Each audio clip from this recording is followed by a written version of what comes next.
Hola queridos hermanos, ¿qué tal? Les saluda el Padre Byron. Espero que se encuentren muy bien. El día de hoy vamos a continuar con nuestras clases de teología para laicos. Nos encontramos en el apartado de Cristología. El día de hoy tenemos el tema lleno de gracia y de verdad, Jesucristo. Para poder profundizar en esto con un espíritu tocado realmente por el Espíritu de Dios, es decir, que nuestra inteligencia, nuestra interioridad, nuestra capacidad de reflexión esté inspirada, esté realmente bendecida por Dios, vamos a pedirle a este Santo Espíritu, como digo, que nos dé lo necesario para hacerlo convenientemente. En el nombre del Padre, y del Hijo, y del Espíritu Santo. El Señor esté con ustedes. Te pedimos, Espíritu Santo, que descienda sobre nosotros, por intercesión de la Santísima Virgen María, que nos des lo necesario para poder amar más, conocer más a nuestro Señor Jesucristo. Dios te salve María, llena eres de gracia, el Señor es contigo. Bendita eres entre todas las mujeres, y bendito es el fruto de tu vientre, Jesús. Santa María, Madre de Dios, ruega por nosotros pecadores, ahora y en la hora de nuestra muerte. Amén. En el nombre del Padre, y del Hijo, y del Espíritu Santo. Muy bien. Lleno de gracia y de verdad. La humanidad de Cristo es el adecuado instrumento indisolublemente unido al Verbo para la obra salvífica. Esto quiere decir que Cristo, digamos así, en su inteligencia perfectísima, aquí me refiero uniéndose Él al Padre y al Espíritu Santo, ¿no? La Trinidad, en su inteligencia perfectísima, veía claro que Cristo debía adoptar completamente la naturaleza humana, para que uniéndose a nosotros, entonces se convierta en un representante de nosotros, y siendo representante de nosotros pudiese pagar lo que nosotros no podíamos. Es la deuda del pecado, ¿no? Entonces convenía que Cristo se hiciera hombre, tomara naturaleza humana, y esta naturaleza es el instrumento entonces para realizar su obra salvífica. Es un instrumento vivo y racional, no inerte o pasivo, como si solamente utilizase un traje, como si solamente se pusiese una máscara. No. Está realmente adoptando la naturaleza humana y es entonces verdaderamente hombre. Cuanto más unido se está con Dios, más se participa de su bondad y más abundantes bienes se reciben. Para nosotros así lo es, ¿no? Mientras más estamos en comunión con Dios, gozamos más de esta bondad, de estos dones, bienes que recibimos de parte de Dios. Ahora, no hay unión más íntima con Dios que la unión de una persona divina. Cristo es una persona divina y está unida ella, su persona, a Dios, porque hace parte de la Santísima Trinidad. Entonces no hay unión más íntima. En consecuencia, no puede haber alguien que haya recibido más bienes, más dones en su naturaleza humana que Cristo. De ahí que Cristo en su humanidad esté lleno de los dones divinos. Su naturaleza humana pertenece propiamente a la persona divina del Hijo de Dios que la ha asumido. Su naturaleza humana, eso es importante recalcar, le pertenece a la persona divina, que es la segunda persona de la Santísima Trinidad. Catecismo de la Iglesia Católica, numeral 470. Con ese numeral podemos confrontar lo que hemos dicho. El Hijo de Dios no asumió aquellos defectos o limitaciones que dificultarían la obra salvífica, como por ejemplo el pecado, la ignorancia, el error, el fallar, ¿no? Sí asumió aquellas limitaciones de nuestra naturaleza que sirven al fin de la encarnación y que no son defecto moral. Por ejemplo, Él sí asume el dolor, asume el sufrimiento, ¿no? Esto, claro, que lo adopta, porque esto no implica algo pecaminoso, algo moralmente errado, no algo moralmente malo, sino que asume todo lo que sí puede compartir con nosotros, pero que no sea en la línea de la maldad del pecado, ¿no? Santidad en el Antiguo Testamento. Alguien o algo es santo en sentido ontológico, es decir, en sentido de su ser, que realmente esa cosa o esa persona es santa en la medida que está unido a Dios, le pertenece y está destinado o consagrado a su servicio exclusivo. Por ejemplo, el templo era un lugar sagrado, ¿no? El sábado, el pueblo de Dios mismo es un pueblo santo, ¿no? Porque está unido a Dios. En el Nuevo Testamento, esta noción se enriquece con la de una participación en la vida divina por acción del Espíritu Santo que transforma al hombre interiormente, lo diviniza, lo purifica del pecado. Es el hombre que ahora no solamente se une a Dios como si estuviera a su lado, sino que ahora participa de su vida íntima. Esto es espectacular. Si nosotros revisamos las clases que hemos tenido en Trinidad, en el apartado de Dios uno y trino de Trinidad, en la última clase hablamos de esta inhabitación de la Santísima Trinidad en nuestra alma. Esto justamente es lo que ahora nos va divinizando. Es Dios mismo que nos hace participar de su vida divina al estar en nosotros, ¿no? Esto es fortísimo, maravilloso, ¿no? En sentido operativo y moral, se dice que es santo quien vive establemente la unión sobrenatural con Dios por la fe y el amor. Es decir, que uno no peca, sencillamente, ¿no? Está tan unido a Dios que no peca. Hay una unión sobrenatural. Cristo es santo no solo en cuanto Dios, sino también en cuanto hombre. Su naturaleza humana ha recibido de parte de su persona divina, entonces todo lo necesario para vivir santamente en una participación en la vida divina. Me refiero a su naturaleza humana insertada, ¿no? Viviendo, existiendo, ¿no? En esta vida divina. Por ello la naturaleza humana de Cristo es perfectísima, libre de todo pecado. Por la unión hipostática, ya hemos aprendido este término, hipóstasis, ¿no? Que significa persona, es decir, por la unión de la persona, ¿no? Es decir, brevemente lo repasamos, hay una persona, dos naturalezas. Esas dos naturalezas, la humana y la divina, le pertenecen a la única persona del Hijo, la segunda persona de la Santísima Trinidad, el Verbo, ¿no? Entonces, por la unión hipostática, la humanidad de Cristo tiene la santidad infinita del Verbo, porque la humanidad está unida ¿a quién? A la persona. Así, en cuanto hombre, Cristo es santo porque su humanidad está unida al Verbo y le pertenece. Ese don a la naturaleza humana de Cristo se llama gracia de unión. Cristo tiene esta gracia de unión, por ello es siempre santo, porque su naturaleza humana está unida por la unión hipostática a la persona divina, al Verbo Santísimo, a Dios mismo, ¿no? Cristo, en cuanto hombre, también es santo por la gracia habitual, no solamente por la gracia de unión, sino también por la gracia habitual. Es decir, que Él constantemente así vivía, era consecuente, cooperaba con esta gracia de unión, y entonces su humanidad también resplandecía por la colaboración que tenía ella, porque diremos también que Cristo tiene una voluntad humana, ¿no?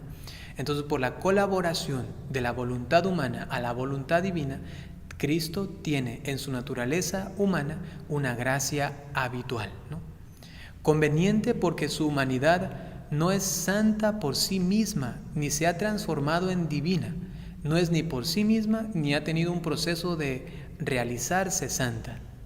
Es justamente la distinción de las dos naturalezas, ¿no? En cuanto humano, esta naturaleza por sí misma no puede ser santísima y no significa que se fue transformando para hacerse santa, sino que llega a ser divina y santa por participación. En el momento mismo de la creación humana de la naturaleza humana de Cristo. Disculpen que redunde esto, ¿no? En ese momento, cuando se crea la naturaleza humana de Cristo, en ese mismo instante, por estar unida ella a la divinidad, entonces es santa. Cristo tiene plenitud de gracia santificante porque la unión de su humanidad a Dios es la más estrecha imaginable, ¿no? Jesús poseía la gracia con toda la perfección posible, con todos los efectos, virtudes, dones y operaciones que ésta puede tener y alcanzar. Todas las gracias que tienen los hombres provienen de Él. Esa plenitud se llama gracia capital, ¿no? Hemos mencionado entonces la gracia de unión, que es la que tiene la naturaleza humana con la persona del Verbo, ¿no? Y por ello su naturaleza es perfectísima, santa, pero también gracia habitual porque colabora, porque participa con la divinidad, ¿no? Y así entonces Él goza de toda la perfección posible. Y por último, hemos dicho que hay la gracia capital, es decir, que de Cristo provienen absolutamente todas las demás gracias, todo, absolutamente todo lo que nosotros podamos tener como gracia, ya lo ha tenido Cristo y de Él entonces, como una fuente, nos rocía, nos da a todos los seres humanos, a todos los cristianos. La gracia diviniza al alma en su esencia. No solamente es como una decoración, sino que realmente desde su ser mismo la va haciendo santa, la va divinizando. Es lo que también decíamos en las primeras clases de Trinidad, que estamos llamados a ser Dios, ¿no? Eso es fortísimo, ¿no? Esta divinización se extiende a las potencias del alma por las virtudes sobrenaturales. Es decir, que nuestra alma se va divinizando y también nuestras virtudes van bañándose de esta perfección. Ahora en Cristo, imaginémonos, ¡wow! ¿Cómo tuvo que haber sido su existencia tan perfectísima, ¿no? Cristo, en cuanto hombre, está plenamente divinizado por la gracia habitual. Por eso no podían faltarle las virtudes infusas en grado máximo y perfecto. Las virtudes infusas entonces son aquellas que la divinidad infunde en su naturaleza humana para que viva una vida de perfección. Pero no tuvo aquellas virtudes que suponen en sí mismas alguna carencia o imperfección. Por ejemplo, Jesucristo no tuvo fe, Jesucristo no tuvo esperanza, Jesucristo no estaba en un estado de penitente. ¿Por qué no fe? Porque la fe implica justamente una carencia, algo que no puedo todavía ver. Cristo tenía visión beatífica, entonces no tenía fe. Él ya sabía claramente quién era su Padre, quién era Él mismo, ¿no? Quiénes eran los ángeles, el demonio, ¿no? Esto es claro. Tampoco tenía esperanza porque no estaba como así aguardando y diciendo, bueno, ¿cuándo será que viene? ¿Cómo será la manifestación de Dios? Por supuesto que no. Él ya tenía una unión con Dios perfectísima y en consecuencia sabía todo. Y tampoco hacía penitencia en el sentido de que por mis pecados tengo que sufrir, tengo que realizar esta mortificación o aquello. No. ¿Por qué? Porque nunca pecó.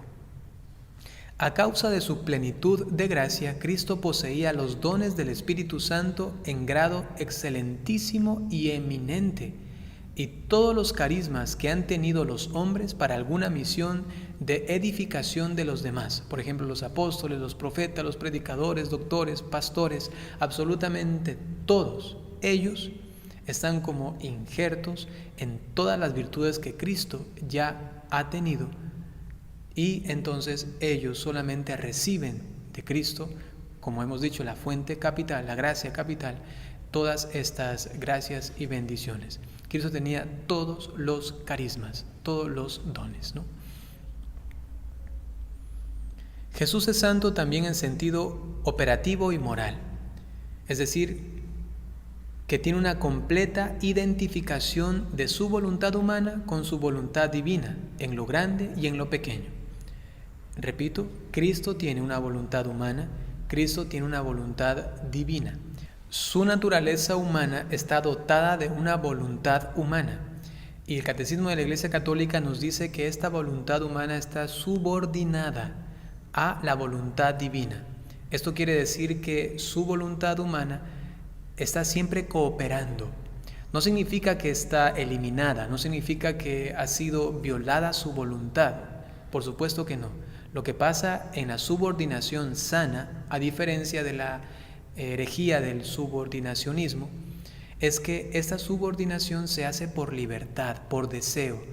Lo hace no eliminándose a sí mismo, sino uniéndose, cooperando con la voluntad divina. Es lo que nosotros también tenemos que hacer como cristianos, subordinarnos a la voluntad divina, es decir, cooperar con ella, siempre pedir hacer la voluntad de Dios. Cristo, entonces, vivió también esta identificación con la voluntad divina por su aceptación en su voluntad humana de esta voluntad divina. El magisterio ha enseñado en varias ocasiones que Cristo no tuvo pecado. Es semejante en todo a nosotros excepto en el pecado. Por ejemplo, en el Concilio de Calcedonia, en el año 451. Y estuvo libre también del pecado original, es decir, que Él no nació con pecado, por supuesto que no.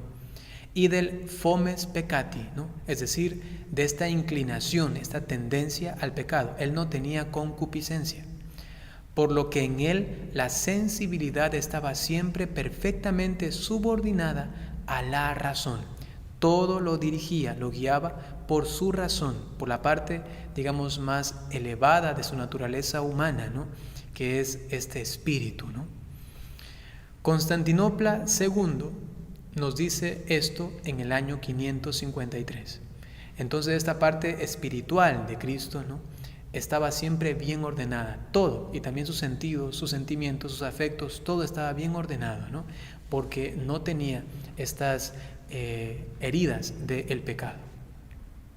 Cristo no solo no tuvo pecado de hecho, es decir, que no hizo un pecado por su libertad, con su conciencia, con su consentimiento, sino que era impecable, porque las acciones son de la persona, el todo en sí mismo, porque a veces uno puede decir, bueno, quizá no pecó, pero sí tenía algunos errores, sí tenía algunas cosas ahí extrañas, ¿no? No. Cristo no solamente no pecó, sino que era impecable, es decir, que todo lo realizó de una forma perfecta, también en su humanidad, porque era santo. Si inclusive aquí a veces cuando vemos en la tierra a una persona muy buena, vemos que todo lo que hace lo hace muy bien. Ahora imaginémonos que vemos a un gran santo que pase por nosotros, a nuestro lado San Francisco, ¿no? Y vemos, wow, qué impresionante. Ahora miremos a la Santísima Virgen María, que nunca pecó, tampoco tuvo pecado original, y entonces diríamos de ella, todo lo hace bien, todo lo hace perfecto, ¿no? Y ahora imaginémonos al mismo Cristo, y me estoy refiriendo en su actuación humana, ¿no? Mirándole por aquí, caminar, hablar, ¿no? Esto es impresionante, ¿no? Si Cristo pudiera pecar, sería Dios quien pecaría. Además, Cristo gozaba de la visión de Dios, es la visión beatífica, ¿no?, que supone la imposibilidad de rechazar el bien infinito, ¿no? Cristo era sencillamente, perfectísimamente santísimo, y esto involucra también su humanidad. Como Cristo tiene dos naturalezas perfectas, tiene dos modos de conocer, uno infinito y divino y otro humano. Entramos aquí entonces en el punto del conocimiento humano de Cristo.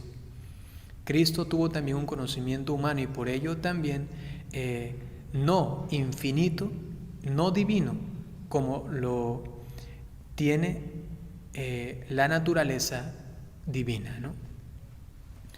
Conocimiento humano de Cristo. Gaudium et Spes en el numeral 22 nos dice: el Hijo de Dios trabajó con manos de hombre, pensó con inteligencia de hombre, obró con voluntad de hombre, amó con corazón de hombre.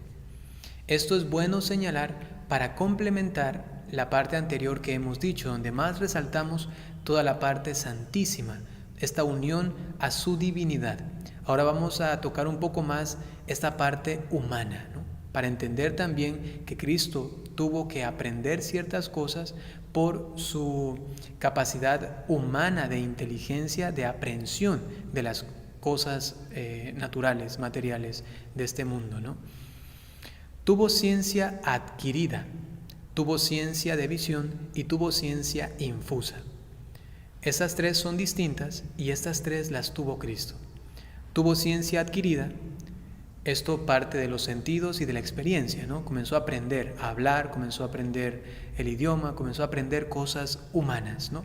Ciencia adquirida, que es decir que va progresivamente adquiriendo el conocimiento. Ciencia de visión es la visión beatífica, propia de los bienaventurados. Por ejemplo, en el Evangelio según San Juan, en el capítulo 8, versículo 38, se nos dice: yo digo lo que veo en el Padre, ¿no? Es decir, que él miraba completamente, totalmente al Padre. Es una visión total, beatífica, entonces, de Dios mismo, ¿no? Se veía a sí mismo, veía a su Padre, veía al Espíritu Santo, ¿no? Y por otro lado también tenía una ciencia infusa, solamente para decir que cuando se dice que veía, en teología de Santo Tomás de Aquino, se nos explica que la visión implica conocimiento, es una aprehensión intelectual, es decir, que Cristo conocía completamente al Padre, al Espíritu Santo, a sí mismo, ¿no? Y ciencia infusa, ahora sí, o profética, proviene directamente de Dios por la comunicación de algunas ideas a la mente humana. Es decir, que la naturaleza divina infundía en la naturaleza humana este conocimiento, el que ella veía que era conveniente infundir, digamos así, ¿no? La crítica histórica, el protestantismo liberal y el modernismo han sostenido que Jesús padecía error en cuanto a la fecha del fin del mundo y en cuanto a la naturaleza de su mesianismo. Decían, Cristo no sabe cuándo va a venir, cuándo va a ser el fin del mundo, ¿no?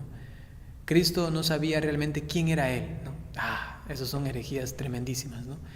Gracias a Dios, esas teorías han sido ya condenadas por San Pío X en la encíclica Pascendi del año 1907. La existencia de un error en Cristo implicaría que no es Dios, que no es la verdad. No tuvo entonces ni error ni ignorancia. Los padres de la Iglesia, por ejemplo, dicen: Cristo no ignoraba la fecha del fin del mundo, sino que ni quería ni debía revelarla. Es más, el Catecismo de la Iglesia Católica, en el numeral 474, nos aclara con textos bíblicos esto, diciendo: lo que reconoce ignorar en este campo, por ejemplo en Marcos capítulo 13, versículo 32, donde dice que el Hijo del Hombre no conoce, ¿no?, el día ni la hora, ¿no?, declara en otro lugar no tener misión de revelarlo, es decir, que sí lo conocía, pero que no tenía la misión de darlo a conocer, ¿no? En esta primera cita de Marcos se entiende allí que Jesucristo está hablando de, en cuanto a su naturaleza humana, no tiene esta capacidad de saber por sí misma estos designios divinos. Pero como su naturaleza divina infunde en la humana este conocimiento, la persona, obviamente Cristo, conocía, ¿no? Declara en otro lugar entonces no tener misión de revelar esto en Hechos de los Apóstoles. ¿Por qué? Porque Cristo conocía, por supuesto. No es que tenía allí límites o que había ignorancia de esta fecha, si se quiere, ¿no? Él sabe la fecha, ¿no?, de este acontecimiento concreto, ¿no? Él lo sabía, por supuesto que sí, ¿no? A partir del siglo XX, especial interés comenzó a crecer por la conciencia que Jesús tenía de sí mismo, si se sabía hijo de Dios y Mesías, si es que no, si es que sí, si es que iba aprendiéndolo, si se iba dando cuenta progresivamente, ¿no? De eso también ya he hablado en otros videos, ¿no? Y esto es una herejía total, ¿no? El hecho de decir que Cristo no sabía quién era él mismo, ¿no?, y que iba poco a poco conociéndose y descubriéndose, ¿no? Unos autores niegan que tuviera conciencia de su divinidad. ¡Qué error tan grande! Otros sostienen que desde una inicial ignorancia iría poco a poco tomando conciencia de ser hijo de Dios y salvador del mundo. Eso también es un error tremendísimo, ¿no? Jesús, en su conciencia humana, tenía un claro y verdadero conocimiento de sí, Hijo de Dios venido al mundo para salvarnos. En el Nuevo Testamento se ve ya cuando tenía 12 años. ¿No sabíais que yo debía estar en la casa de mi Padre? Lucas capítulo 2, versículo 49. Ya lo sabía aún cuando era niño. Además, nunca aparece un yo humano de Jesús y otro yo del Hijo de Dios.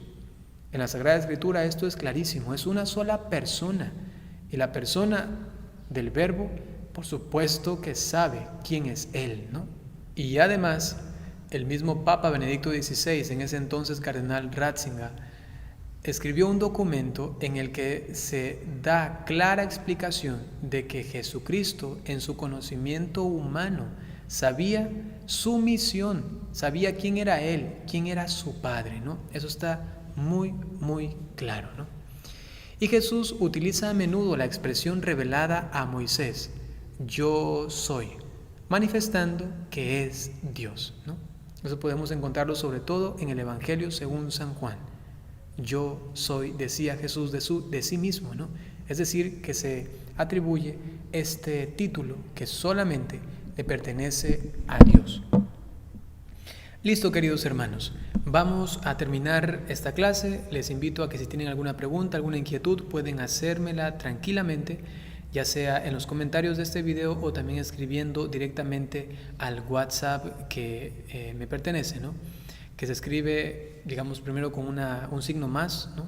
Es ese signo para que se vincule también si están escribiendo de otros países, ¿no? Del exterior. Yo me encuentro ahora en Ecuador. Entonces ponen el más y luego ponen 593-9933-06-121. Repito, más 593-9933-06-121. Listo, queridos hermanos, ahora permítanme darles la bendición y recuerden que el próximo viernes estaré subiendo la siguiente clase de Cristología. El Señor esté con ustedes. Les bendiga Dios Todopoderoso por intercesión de la Santísima Virgen María, San José y todos los ángeles y santos, en el nombre del Padre, y del Hijo, y del Espíritu Santo. No se olviden de compartir, darle me gusta y también hacer algún comentario, así ayudan mucho a la evangelización de las redes sociales. Hasta pronto.